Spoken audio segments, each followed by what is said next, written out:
Assalamualaikum warahmatullahi wabarakatuh. Selamat datang di serial kisah Rasulullah SAW. Saat ini akan dikisahkan pernikahan Rasulullah SAW dengan istrinya, yakni Sayyidah Aisyah binti Abu Bakar radhiyallahu anha. Menurut riwayat Ibnu Sa'ad dan Ibnu Asim dari Siti Aisyah sendiri, ia berkata, waktu Khadijah wafat, datanglah Khawlah binti Hakim, istri Utsman bin Mas'un radhiyallahu anhu kepada Rasulullah. Khawlah berkata kepada Rasul, apakah Tuan tidak mau menikah? Kemudian Rasulullah menjawab, dengan siapa? Khawlah berkata, kalau Tuan mau, ada seorang gadis, dan jika Tuan mau, ada seorang janda. Kemudian Rasulullah SAW bertanya, siapakah gadis itu? Khawlah menjawab, anak perempuan seorang yang sangat Tuan cintai, yakni Aisyah putri Abu Bakar radhiyallahu anhu. Kemudian Rasulullah SAW, siapakah janda itu? Khawlah menjawab, Sa'udah binti Zam'ah yang telah beriman kepada Tuan dan mengikuti pimpinan Tuan.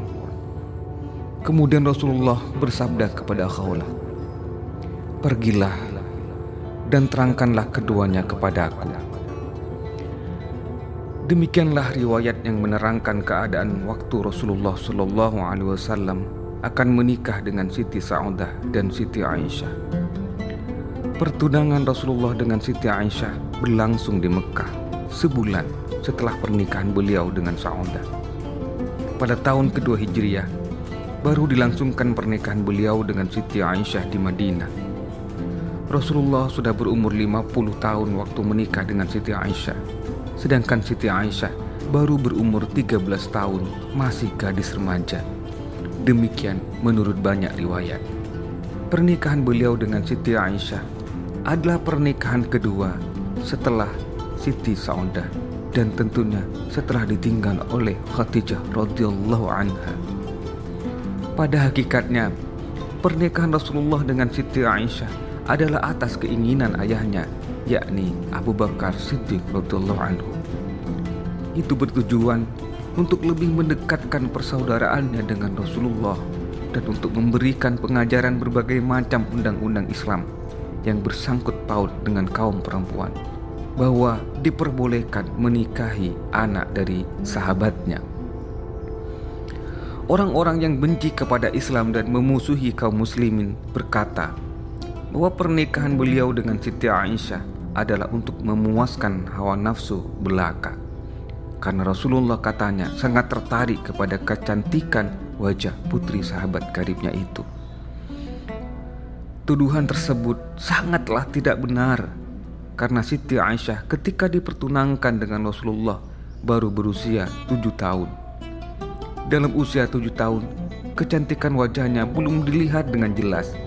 Pertunangan Rasulullah dengan Siti Aisyah bukan untuk memenuhi hawa nafsu beliau. Secara psikologi, pertunangan Rasulullah dengan Siti Aisyah bukanlah perbuatan seorang laki-laki yang berhidung belang. Bagi laki-laki yang berhidung belang, daripada menunggu 6 tahun 7 tahun, lebih baik menikahi seorang gadis yang sudah cukup umur. Pernikahan dengan Siti Aisyah dimaksudkan untuk mengingat jasa-jasa ayahnya dalam menegakkan Islam.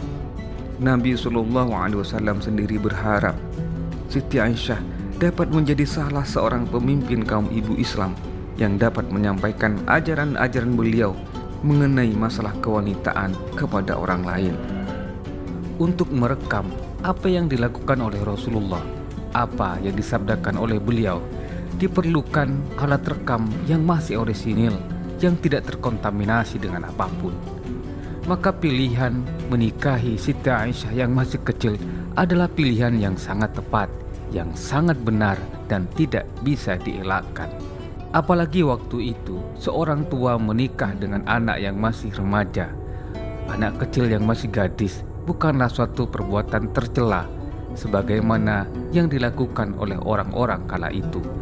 Hanya ketika saat ini, ketika Barat mendominasi dunia, di mana perlindungan HAM dan anak-anak menjadi tameng alasan kebenaran mereka, barulah pernikahan ini dikritik.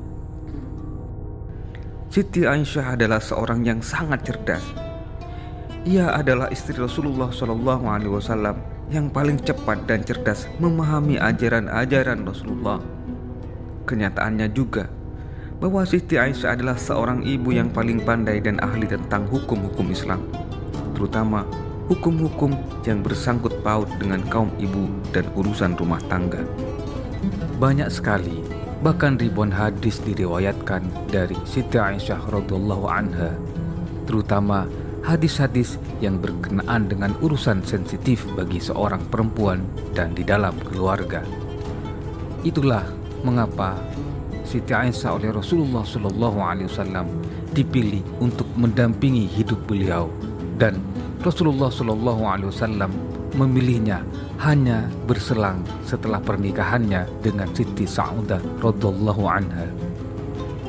Semoga kisah ini bermanfaat dan tidak ada lagi tuduhan-tuduhan atas pernikahan Rasulullah SAW dengan Siti Aisyah radhiyallahu anha. Semoga bermanfaat dan kita senantiasa dapat meneladani apa yang dilakukan oleh Rasulullah. Allahumma sholli ala sayyidina Muhammad wa ala alihi wa sahbihi wa sallim. Sampai jumpa di edisi serial kisah-kisah Rasulullah, terutama di edisi kisah Rasulullah bersama dengan istri-istri beliau. Wassalamualaikum warahmatullahi wabarakatuh.